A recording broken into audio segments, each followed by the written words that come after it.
I know you and everyone else believe that no human has ever set foot on Mars, and I don't blame you for thinking that. I mean, the general consensus in the scientific community is that the farthest humans have ever been from the Earth is the Moon. Well, that's a lie. All those strange blips and signals NASA scientists explain are cosmic noises, and they are actually real signals from the red planet. This is not just a story I came up with, because I was there. I've seen Mars with my own eyes. I've walked its underground halls, felt its strange atmosphere in my lungs, and stood face to face with beings that aren't human. You may not believe me, but that's not my concern. My job isn't to convince you. I'm simply here to tell you the truth, to tell you how I became part of a secret government program that changed everything I thought I knew about humanity. And it all started with the jump room. I grew up in a normal suburb in California. It's the kind of place where nothing exciting ever happens. My dad was the town sheriff. My mom owned a small grocery shop. As for me, I spent most of my childhood taking apart gadgets to see how they worked. I thought I'd grow up to be an engineer, maybe work for NASA one day. But everything changed when I was 10. I remember that day clearly. It was a fine, cool evening, and we had just sat down to eat dinner when we heard a knock at the door. If only I had known what that knock would bring. Perhaps I would have told my parents to ignore it, but my dad went to check and saw a man in a black suit standing at the door. He drove a sleek, unmarked car and had the kind of presence that made you instinctively want to stand up straighter. My dad invited him to dinner, and there he told my parents something that would forever change my life. The man, who later introduced himself as a government agent, told my parents that I'd been selected for a government program for gifted children. He explained that it was something about preparing the next generation of scientists and leaders. My mom was over the moon. She thought it was my golden ticket to a better life. Even though my dad was a bit wary and cautious, the next thing I knew was that I was being whisked away to a remote facility in the Nevada desert. At first, I thought it was a summer camp for prodigies, but later on, it began to feel like a prison for kids. We were about 50 in number, and I saw kids from different races, and all of us were between the ages of 8 and 12. We were each given a room and a name tag, as well as clothing we were mandated to wear. We spent our days in classrooms, solving puzzles, learning advanced math and science, and undergoing strange psychological tests. The more time passed, the more I began to realize this wasn't ordinary schooling. For one thing, there were so many scientists and technicians always watching us. We were like lab rats, and as a kid who was fond of taking gadgets apart, I felt like they were experimenting on us. These people watched everything we did, from when we woke up in a room that was always locked to when we slept. They watched and evaluated our performance on everything. And as a kid, I absolutely hated it. But later on, I would find out that we were being groomed for something. Another thing that made me realize that this wasn't a summer camp was the fact that they were obsessed with secrecy.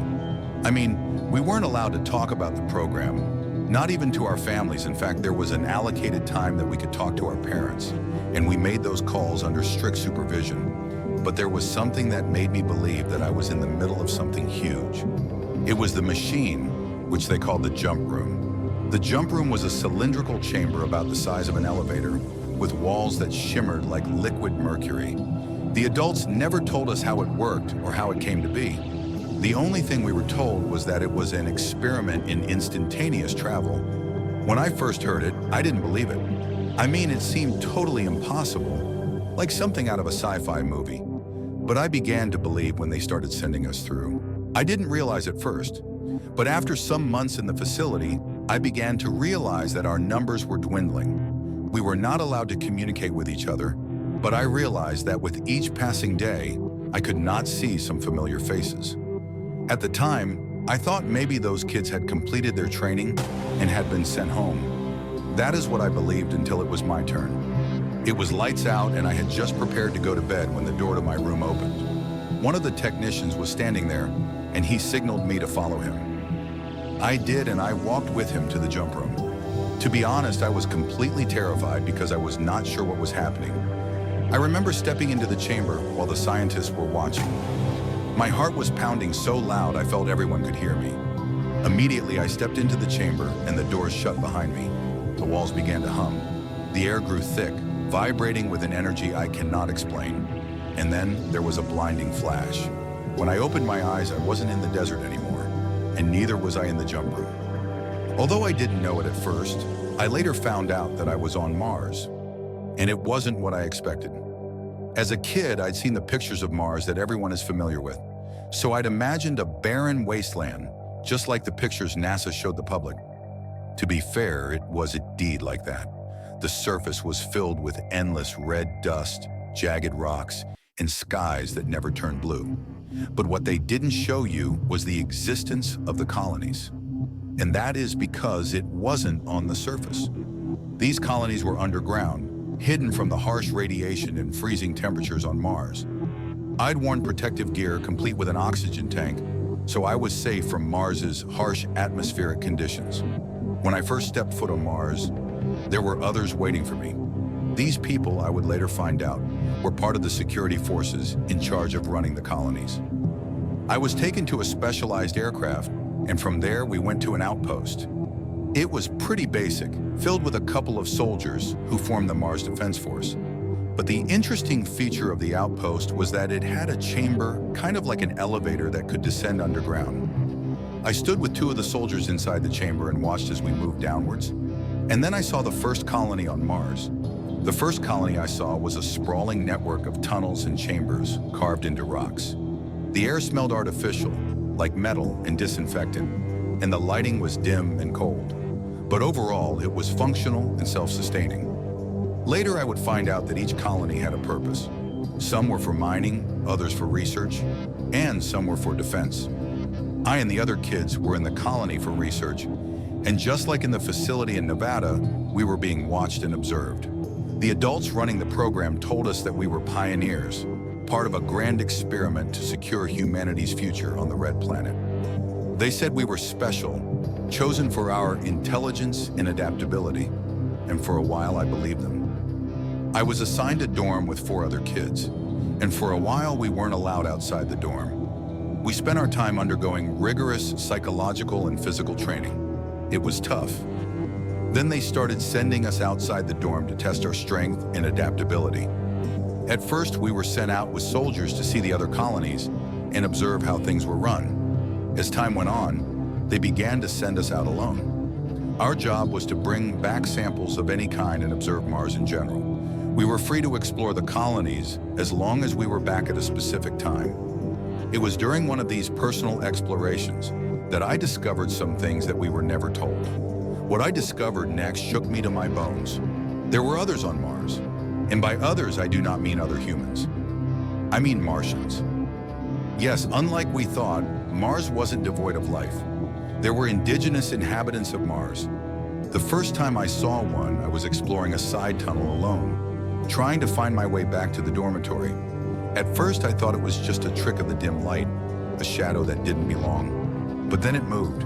It was tall, almost about 7 feet, with a body that looked like it was made of black glass.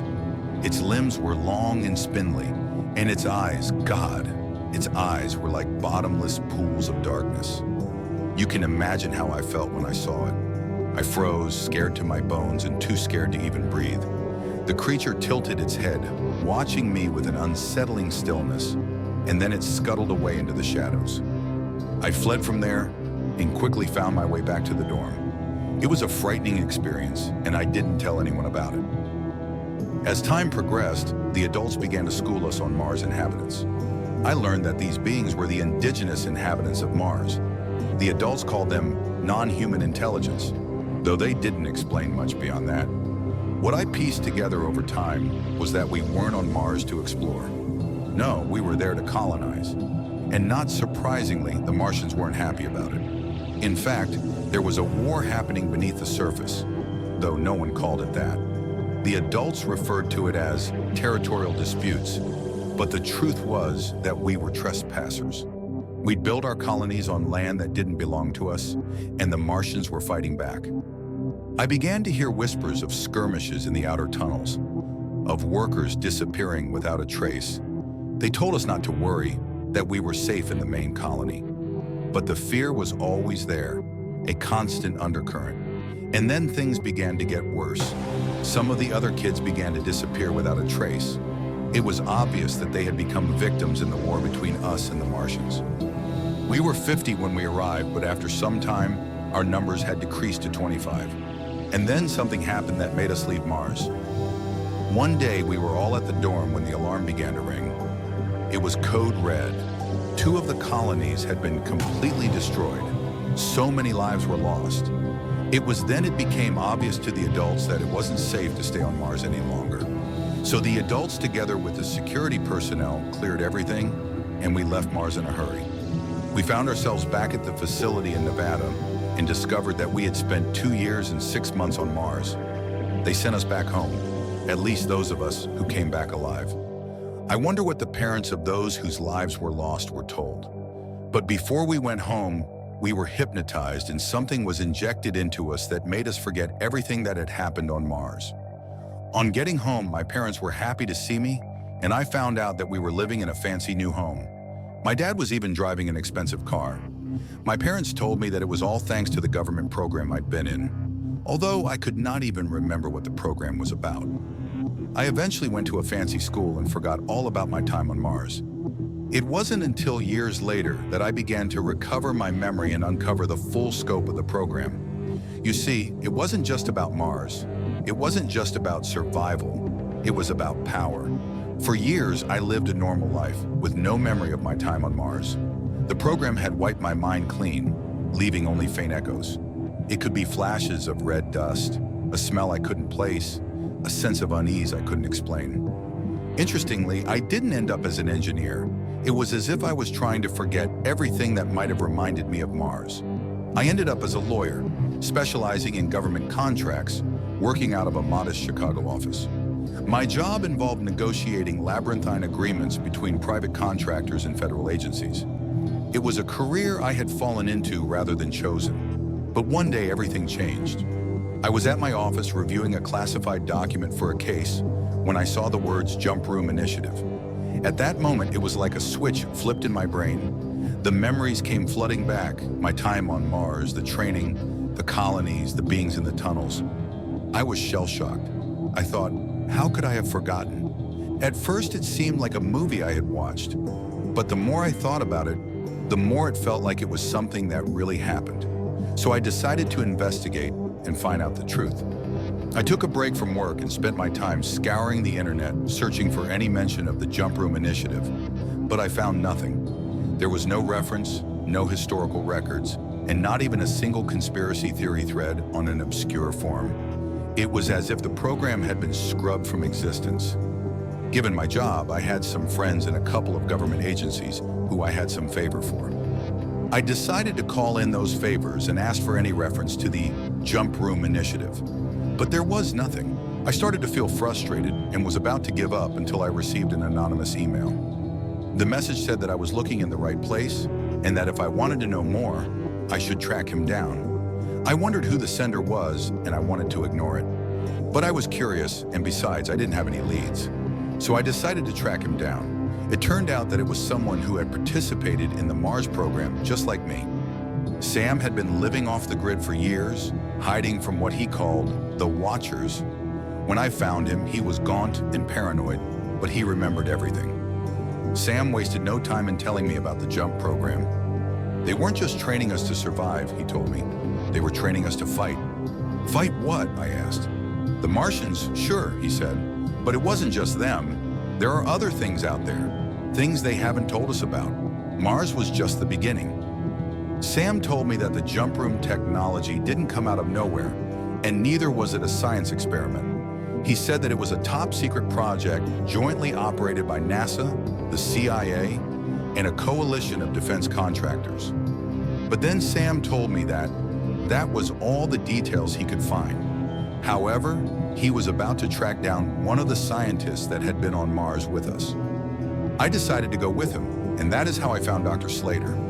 He was the one who spilled the beans about everything. Slater told us that it all began during President Eisenhower's administration. He said that the jump room was a reverse-engineered technology from extraterrestrial tech, recovered in the 1950s. Something the government had been quietly working on since the Eisenhower administration. According to Slater, President Eisenhower himself had been briefed on the discovery of alien artifacts, possibly from the infamous Roswell crash.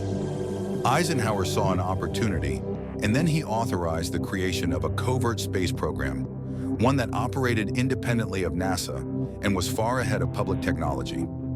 By the time I was born, that program had been running for decades, funded by black budgets and managed by a web of military and corporate interests. Companies like Lockheed Martin and Boeing weren't just building airplanes. They were developing spacecraft and teleportation tech in secret, all thanks to the discovery of alien tech. Eventually, the jump room and the government decided to send people to Mars.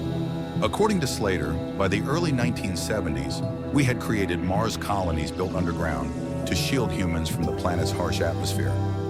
At first, the colonies were basic, with just a few connected domes and tunnels. But as time went on, the colonies expanded into vast networks, like what we had seen. And then those at the top decided to send kids there. According to Slater, they wanted to study the long-term effects of the environment on young bodies. But he added that the major reason why kids were sent to Mars instead of adults was because kids are easier to control. But the question is, why didn't the rest of the world know? Why was it kept secret? This is where it gets deeper and darker.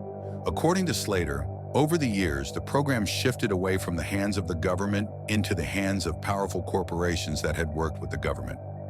Although the government has still not realized this, Slater listed popular companies including Lockheed Martin, Boeing, and even SpaceX.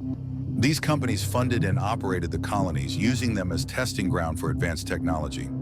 According to Slater, these companies own Mars and they will do anything to keep it that way.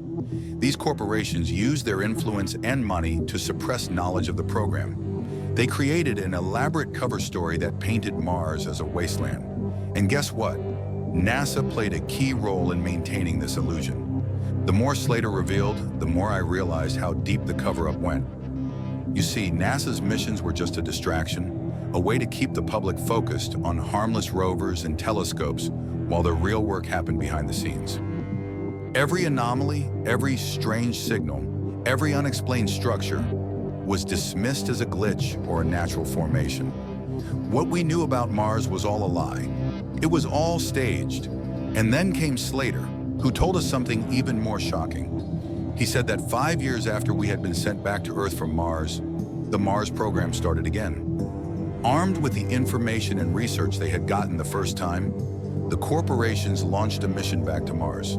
Slater told us that he was part of the scientists sent back to Mars using the jump room. He said this time, they were able to successfully colonize Mars. With the help of technology, they were able to figure out the weaknesses of the indigenous inhabitants of Mars and pressure them into submission. It was while he was on this second mission that he discovered something that made him withdraw from the program. Slater said that all this while he agreed to and participated in the program because he believed that he was doing this for the future of humanity. But then he discovered something that made him realize that the colonies on Mars had nothing to do with humanity's survival. It was all about power and influence. Slater told us that before he withdrew from the program, he learned that the corporations were planning something huge. It was about a war that humanity wasn't ready for, a conflict that these corporations had been preparing for in secret. According to him, the colonies on Mars were part of a larger plan, a breakaway civilization that could survive if Earth ever fell. The whole idea was that if something ever happened on Earth, Mars was there for them to move to, and guess who would be the leaders of this new civilization? Owners of these corporations, of course. But Slater didn't even have the full picture. The program was so compartmentalized that most people involved didn't know what they were working on. That was the point, and it was enough for Slater to decide that he wanted to leave. Slater had told us all he knew, but there was still more to find out, like what the corporations are planning. I asked Slater why he kept quiet all these years, and he said that he had signed a confidential document that could land him in jail if he exposed anything. But I didn't plan on keeping quiet like Slater.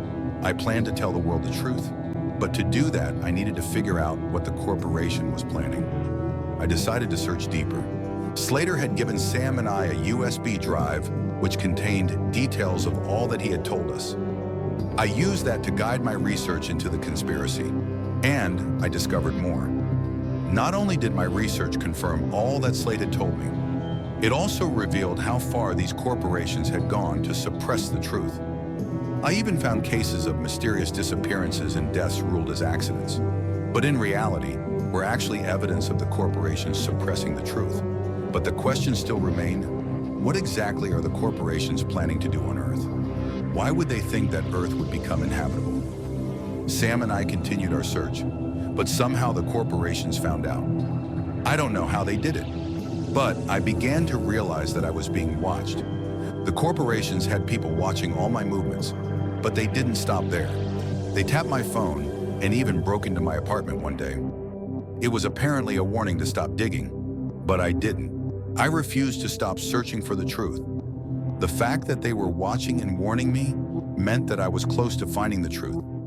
So I continued.